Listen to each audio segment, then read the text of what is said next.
I'm coming to you today with a little bit of an update after my greenhouse got blown away by Storm Éowyn. So this is the space where the greenhouse was. It's quite a large space within my garden, and I've spent this weekend pulling up the base and getting it all out of the way so I can see what I've got to work with to do something into this part of the garden. And as you can see here, it actually looks like the concrete part of my garden ends here, and perhaps there's some soil underneath all of this gravel and layers of material. So I'm going to have a look into that and see whether maybe there's something I could do with this space more than just putting back in another greenhouse.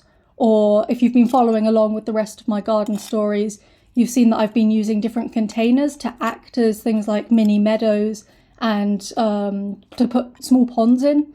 And I do see the birds using the ponds nowadays. There's lots of insect life within the ponds. And it would be quite nice to put maybe something like a little meadow into this area. So you can see here there's all sorts of clayey kind of soil which is natural to this area. So there might be some sort of native plants I could put in.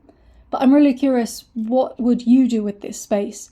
It's quite a large portion of my garden, and perhaps I could put a small greenhouse in there, but there will be also space left over. So if you had this to play with, what would you do?